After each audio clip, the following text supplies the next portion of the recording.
Está con nosotros Antonio Maldonado, ex procurador. Bienvenido. Muy amable, Nicolás, por tu invitación. Gracias. Estamos enfrentando dos discusiones que son, yo creo, las de fondo, ¿no? La primera tiene que ver con el tema de la justeza o no de las prisiones preventivas y si se está haciendo un uso abusivo de esta medida, ¿no? Sí. Punto número uno, ¿no? Sí. En ese punto me gustaría comentar, Nicolás, que creo que precisamente el carácter excepcional de una medida de esta naturaleza se justifica y se confirma cuando se enfrentan situaciones donde claramente una organización presuntamente criminal ha realizado actos gravísimos de obstrucción de la justicia en virtud de sus posibilidades de acceso desigual a fuentes de poder político y fuentes de poder económico. Es decir, desde mi punto de vista, lo que se investiga judicialmente es parte de un fenómeno más grave y más complejo que hay detrás, que es un fenómeno de delincuencia de poder. Y es una delincuencia de poder diferente y superior a cualquier otro tipo de criminalidad por las posibilidades que tiene de acceso al poder, el control del escenario de los negocios, el control de los riesgos y las posibilidades que tiene para incluso capturar el Estado. Este, a mi modo de ver, es el proyecto político del fujimorismo que se ha frustrado aparentemente. Esto nunca se sabe porque, como tú conoces muy bien, no hay cadáveres políticos en el Perú, pero a mi modo de ver, lo que está detrás de este fenómeno de criminalidad organizada es un fenómeno más grave aún de delincuencia de poder. Entonces, en esa virtud, la excepcionalidad de la prisión preventiva, en efecto, como principio, doctrina, etcétera, que tú bien citas, yo creo que en este caso sí se confirma como necesaria por las posibilidades de este grupo. Claro, pero además hay un ángulo sobre el que yo he llamado la atención en los últimos días, porque, o sea, es decir, lloran, digamos, los empresarios y políticos acusados de corrupción porque les están dando prisión preventiva, es un abuso, y nunca se preocuparon porque el 40-45% de los presos peruanos están exactamente en esa condición y nadie dijo nada y a nadie se le ocurrió legislar sobre eso. O sea, ahora, cuando les toca, se preocupan, ¿no es cierto? Claro. Y se ha discutido mucho sobre la justeza o no, pero yo creo que, por ejemplo, en este caso de Fuerza Popular, como acabas de decir, está acreditado que funcionó, ¿no es cierto? O sea, porque ha permitido, pero además por el resultado práctico que tiene, que yo creo que es un mensaje tan importante. O sea, Marcelo Odebrecht era el principal enemigo de la lucha anticorrupción en Brasil. Era el boicoteador cotidiano de las investigaciones, presionó policía, presionó fiscales, usaba la influencia y la cantidad impresionante de congresistas que había reclutado para que lo defiendan. Es decir, hizo todo hasta que lo metieron en la cárcel. Exactamente. Precisamente con prisión preventiva. Y el día que puso el pie en la cárcel se dio cuenta que esto venía en serio. Y esto ha ocurrido también en otros países donde esos fenómenos de corrupción se han manifestado. Ha ocurrido en España, ha ocurrido en Colombia, etcétera. Es hasta el momento en que el Estado decide neutralizar esta acción de gran poder de esta delincuencia, valga la redundancia de poder, es cuando las cosas, el escenario cambia. Y esto también demuestra que la estrategia del Ministerio Público en el Perú en este caso fue la correcta. De otra manera, no se habría logrado esta confesión de Jorge ahora hay un Yoshiyama. desfile de colaboradores. ¿Por qué? Porque han entendido que esto que están viviendo, que no les gusta, que se está preso, podría ser su vida la próxima década.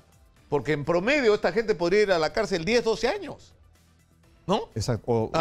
Y algunos otros hasta más. Hasta más, por la acumulación que hay ahora, ¿no es cierto? Y por las de delitos. circunstancias agravantes, ¿no? Porque estamos hablando de una actuación criminal a través de una organización criminal, ¿no? Ahora, esto es un primer capítulo, pero el otro, que es el que resulta relevante, y yo he hecho toda una campaña y he tenido, no sé, como 10 discusiones con Humberto Abanto, que se ha convertido en uno de los abogados emblemáticos de estos procesados, es el que de una vez por todas acepten que sí, pues recibieron dinero, que dejen de negar esa realidad que les va a caer, ¿no es cierto?, como un ladrillo en la cabeza, y que entremos a discutir el asunto de fondo, que sí recibieron dinero y que eso es ilegal. Ahora, ellos van a decir que no es ilegal, que es la discusión que vamos a empezar a tener en los próximos días. Y de hecho, esa es la tesis que se sostiene. Acorralados ante la confesión contundente de Jorge Yoshiyama, el abogado que tú mencionas y el propio protagonista, el señor Jaime Yoshiyama, sostiene que en efecto recibieron el dinero, pero la procedencia es lícita. Bueno, contra esta tesis conspira la propia estructura normativa de la legislación actual de lavado de activos, que establece claramente que la persona que realiza actos típicos de lavado de activos, esto es actos de colocación, de conversión, de integración, es decir, de transformación y ocultamiento del dinero recibido, debía presumir que la fuente es necesariamente... Claro, porque ellos dicen, ¿cómo podíamos saber nosotros que Odebrecht pues era plata de la corrupción? O sea, en realidad nosotros actuamos de buena fe, les recibimos el dinero, pero no sabíamos que tenía un origen ilegal. Hay dos elementos acá claros, Nicolás, desde mi punto de vista, y esto hoy día sale en la revista Caretas, ¿no? Va a ser bien complicado para esta tesis de defensa contraponerla con el hecho objetivo, y a mi modo de ver demostrado, y no conozco el proceso, pero me imagino que está ahí, que el dinero, la ruta del dinero fue de Odebrecht a Fuerza Popular, así como a otros partidos y a otras campañas. Y allí, evidentemente, hubo un quid pro quo. Entonces dirán, no, pero estos dirigentes políticos no eran funcionarios del Estado. Bueno, estas fuerzas, tanto Fuerza Popular como las que sustentaban el partido Humala Heredia, controlaron el Congreso y, por tanto, omitieron dar una legislación en materia de financiamiento ilegal de partidos políticos, ya sabemos, con un propósito deliberado. Es decir, el que no tuviera este elemento, claro, un carácter antijurídico, no lo convierte en un hecho neutral. Sigue siendo un acto de corrupción. O sea, acá hay un quid pro quo. Yo te doy dinero no porque soy un gran santo, sino porque quiero tener... Claro, el primer problema que tienes es que si tú miras cómo funcionaba, ¿cómo le llaman ustedes los abogados? La teoría del caso, como le dicen, ¿no es cierto? O sea, ¿qué es lo que tienes al frente? Todo un mecanismo de corrupción que comenzaba con el financiamiento de la campaña electoral. Claro. ¿No es cierto? Tú ibas a las elecciones y podías ganar o perder. Si ganabas, otorgabas obras públicas. Exactamente. Por comisiones ilegales sobrevaluadas, con adendas, todo lo que eso implicaba. Si perdías, estabas en el Congreso. Y también eras útil. O sea, nunca perdías. Votaba, o sea, siempre, claro, o sea, siempre ganabas. Entonces, estaba así. Entonces, tú ya no puedes negar que ese mecanismo del financiamiento de campañas era parte de un sistema de corrupción mucho más extendido, ¿no es cierto? Que es además una característica del fenómeno de la delincuencia de poder, es que su privilegio, su carácter excepcional, asimétrico para controlar fuentes de autoridad pública y fuentes de capital es tan exageradamente desproporcionado si lo comparamos con el ladroncito de los celulares, en fin, otro tipo de delincuencia y criminalidad, que evidentemente el objeto último de este tipo de delincuencia es controlar, capturar, nada menos que el Estado. Ahora, el otro tema, digamos, uno es ¿no es cierto? Tú recibes dinero para tu campaña, pero esto es parte de todo un sistema, ¿no es cierto?, que termina en el otorgamiento de obras públicas o en el favorecimiento y facilitamiento legal desde el Congreso, ¿no es cierto?, de tus operaciones. Pero el otro tema es el hecho mismo de la recepción del dinero. La mayor parte de estas entregas son entregas que se han hecho en efectivo. Exactamente. Entonces, ¿cómo explicas tú que recibes dinero en efectivo y no...? Y no ha sido $1.000. Aunque hubieran sido $1.000, si se cumple el proceso de lavado de activos, aún así seguiría siendo lavado de activos. Pero acá estamos hablando de sumas enormes. Y si uno ve con atención las declaraciones del señor Jorge Oshiyama, él dice aproximadamente $800.000. En realidad puede estar diciendo $1 millón, que es la suma que habría dado Odebrecht y que hoy la revista Caretas demuestra que en efecto ocurrió así. Pero el segundo elemento, Nicolás, es si esto era tan inocuo, tan neutral, tan de buena fe, ¿por qué no lo dijeron desde un comienzo? Si era una falta administrativa... porque además, ¿por qué no lo... Primero, ¿por qué? En el momento que ocurre, ¿por qué no lo bancarizaste directamente? ¿Por qué no dijiste, estoy recibiendo dinero de Odebrecht por tal cantidad y lo declaro como parte de los fondos que estoy usando para la campaña? Claro. O sea, ¿por qué creaste todo un sistema, el pitufeo, el inflar ingresos de eventos, es más, el inventar eventos para justificar cómo meter ese dinero? Exactamente, todo un aparato sofisticado y complejo para ocultar ese dinero. Yo creo que ante esos dos elementos me parece que esta tesis de defensa es débil y precaria. O sea que sí se va a poder, porque va a ocurrir, o sea, no hay que ser brujo para no sé, haga taliz ¿no es cierto? Claro. Ni vidente. Claro. O sea, va a ocurrir que la discusión que viene es que van a tener que aceptar ante la evidencia que recibieron el dinero, ¿no es cierto? De Odebrecht y de otros. La discusión va a ser, ¿es legal o no es legal? ¿No? Antonio Maldonado dice, no es legal, señor, es delito. Sí, eso a mi modo de ver fluye claramente de los hechos ya sometidos incluso al debate público. Son hechos que deberían estar bajo reserva en el proceso, pero en fin, así ocurren las cosas. En todo caso, el elemento central, Nicolás, es que lo que sigue a partir de ahora, en este momento ya el Ministerio Público ha logrado, a mi modo de ver, satisfacer el estándar probatorio necesario para justificar su solicitud de prisión preventiva, que es el estándar de sospecha grave.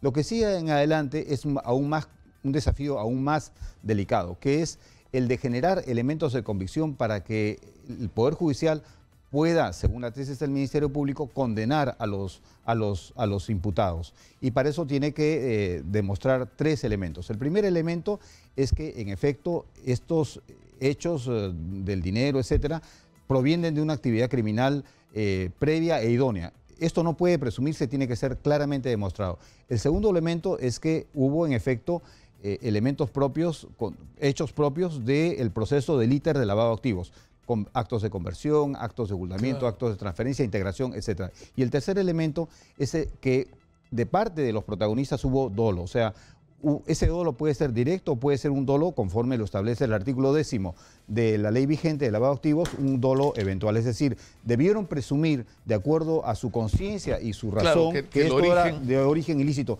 Y quisiera comentar en público, Nicolás, si me lo permites, algo que te había referido. Es que una de las virtudes más importantes de la legislación vigente peruana en materia de lavado de activos, que se refiere a la propiedad, a la virtud de la autonomía de este delito, fue propuesta nada menos, no por instrumentos internacionales vigentes en esa época, de la ONU, etcétera, sino hubo 2 fuentes. Uno, un elemento surgido de un órgano de la OEA, la CICAD, que se encarga de la lucha contra las drogas, y el segundo elemento, aún más fuerte, fue una iniciativa de las entonces congresistas señora Susana Higuchi. Susana Higuchi. Ella fue la que sostuvo de manera más contundente una propuesta... Una propuesta, era feroz su propuesta sobre el lavado de activos. Exactamente, que incluso no fue acogida, pero en los elementos esenciales sí fue de alguna manera. Y esto es relevante mencionarlo, Nicolás, porque en el caso vinculado a este caso, que es el caso de corrupción judicial, donde aparentemente el líder es el ex magistrado César Inostroza Pareachi, en ese caso, una de las formas en que esta corrupción judicial se manifestó fue en la tentativa del entonces magistrado Inostroza Pareachi, de nada menos atacar la política criminal del Estado peruano en materia de lavado de activos.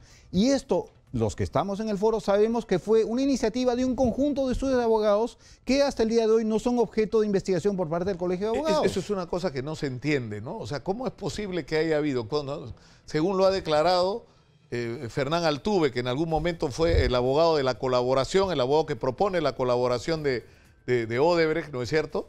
Dice que hay 32 estudios de abogados que trabajaron para Odebrecht, entre otras cosas montando estas conspiraciones. Ahora la pregunta hay que saber quién hizo qué, ¿no es cierto? Y quién tiene responsabilidad. Hay, por ejemplo, un caso con el estudio Rubio, ¿no es cierto? Que es uno de los estudios que participa. Resulta que una de las socias del estudio Rubio es la esposa del señor Bedoya, que ha sido incluida en la investigación. Entonces, a ver un ratito, si el estudio Rubio trabajaba para Odebrecht, ¿qué función cumplía? ¿La esposa del señor Bedoya tuvo alguna intervención en alguno de estos contratos o de estas solicitudes de Odebrecht, de iniciativas legislativas o de, no sé? O sea, es razonable que se haga una investigación sobre eso, y eso claro, es una responsabilidad del colegio, no solo de la justicia. Es una responsabilidad sobre todo del colegio, porque esto va más allá de la función del abogado. La función del abogado, por supuesto, está protegida no solo por la ley nacional, sino también por estándares internacionales. Pero esas conductas que tú describes, Nicolás, y que de alguna manera he intentado también someter a debate, esas conductas exceden largamente las capacidades y las funciones de un abogado. Ahora, yo estoy leyendo una entrevista que diste, Antonio, que dice: la norma establece responsabilidad de quien recibe el dinero con el fin de transformar e insertarlo en el sistema financiero. Hay una responsabilidad de quien, o sea, si tú recibes dinero en efectivo, ¿no es cierto? Claro. Cuyo origen desconoces supuestamente, pero tienes que presumir si son... Sí. Entonces, eso pone en una situación bien complicada a los directivos de RPP.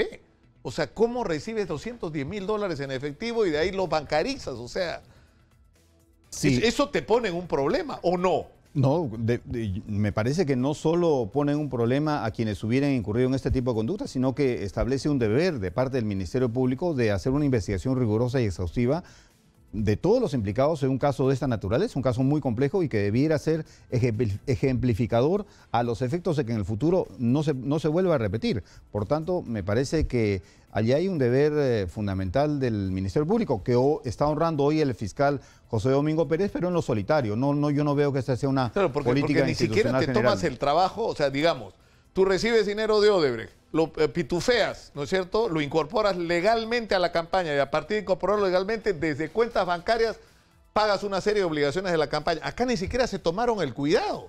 Acá recibieron el dinero en efectivo y en efectivo pagaron la publicidad a un emisario tan importante como RPP. Eso pone en una situación complicada a RPP. Ahora, está circulando en este momento la información de que IDL va a publicar al borde de que se inicie la audiencia de José Domingo Pérez con Alan García, información exclusiva sobre, según el titular de lo que dice exactamente, publicarán una investigación sobre el expresidente Alan García y la caja 2 de Odebrecht. Y voy a leer lo que dice literalmente, porque ya he logrado desdoblar el cerebro y tuitar a la vez que conduzco un programa. Lo que dice es lo siguiente textualmente. En breve, IDL Reporteros publicará una investigación sobre el expresidente de la República, Alan García, y la caja 2. En breve, lo que Odebrecht le pagó a Alan García. No lo están poniendo en condicional. Le pagó. Supuestamente ellos van a mostrar la evidencia de que Alan García sí recibió dinero de Odebrecht. ¿Ah? Bueno, el comportamiento general de Odebrecht, no solo en Perú, como sabes, sino en todos los países, ha sido apostar a jerarcas del Estado, a candidatos importantes, de tal manera que me parecería extraño que hubiese un presidente, después de la transición democrática, que no hubiese estado vinculado a este tipo de operaciones criminales. Vamos a ver qué pasa con las diligencias de investigación, no vamos a comentar sino hasta cuando se den elementos de juicio, pero esto es muy delicado, ¿no? Pero es un reto para la justicia peruana, ¿no? Es un gran reto, Nicolás. ¿Sabes por qué te comento esto? Porque, fíjate, un caso de esta naturaleza, por ejemplo, en países como Guatemala, donde yo no conozco un caso de este tamaño en Guatemala, y estamos hablando de un país de alta violencia y alta criminalidad, y sobre todo criminalidad de poder, en un país como ese, los avances que ha hecho el Ministerio Público lo ha hecho gracias a una Comisión Internacional contra la Impunidad de la ONU. Acá lo que vemos es una fiscal en solitario luchando en el Callao, este fiscal acá en las mismas condiciones, en fin, es una situación muy precaria Chiclayo, y muy delicada, ¿no? Muy delicada. Ahora, lo de Marvito, la solicitud de impedimento de salir del país y digamos, la tensión sobre si en algún momento van a pedir su prisión preventiva a alguna gente le parece excesiva. A mí, si me permites, claro, Antonio, yo sé que tú eres el entrevistado y el que debe emitir las opiniones, pero a mí, sinceramente, yo en eso soy un talibán, ¿ah? O sea, yo creo que es mejor pecar por exceso que por omisión. O sea, yo creo que es mejor decir, uy, exageramos en este caso y se nos pasó la mano, a decir, se nos escapó, ¿no es cierto?, se fugó del país, desaparecieron las pruebas, se deshicieron del patrimonio, presionaron a los testigos. Es decir, ¿qué es mejor? ¿No es cierto? O sea, mejor pecar por exceso, insisto, que por omisión. Entonces, va a ser brutal esto, va a ser brutal, pues. Estamos hablando de una guerra contra la corrupción, ¿no? Sí, y me parece en realidad que no es un exceso, ¿no? Son las facultades que los instrumentos legales nacionales e internacionales le otorgan a los actores, a los protagonistas, a los que tienen la titularidad de la acción penal pública y el deber de presentar la carga de la prueba. Este tipo de delincuencia de poder se maneja, por supuesto, en términos muy sofisticados, muy elegantes. Son los que muy simpáticamente participan en todos los cócteles del poder público, etcétera. Pero también, llegado un momento, pueden recurrir a actos de violencia e intimidación. Y esto, Nicolás, lo hemos visto el día de ayer o antes de ayer en Colombia. Han matado 2 testigos claves del caso Odebrecht. Los han envenenado. Bueno, uno claramente lo envenenaron con cianuro y a su padre las circunstancias de su muerte son inciertas. De tal manera que este tipo de criminalidad, Nicolás, y comentando lo que tú has comentado, puede recurrir incluso a la violencia y la intimidación. Eso no tengamos la menor duda. Y Dios quiera que no pase esto, pero como veo en la situación en la que trabajan los fiscales peruanos, esto también podría ocurrir en cualquier momento contra alguno de esos fiscales. Muchas gracias, Antonio Maldonado, por estar con nosotros y va a ser un día importante el de hoy, ¿eh? Esa audiencia, José Domingo Pérez frente a Alan García, es un suceso notable. Histórico. ¿No? Histórico, como le encanta decir a Alan García, ¿eh? Aunque después, por lo que presumo va a pasar, no va a querer ni acordarse de este día. Muchas gracias, Antonio Maldonado. Gracias, Nicolás, gracias por tu invitación. Nos vamos.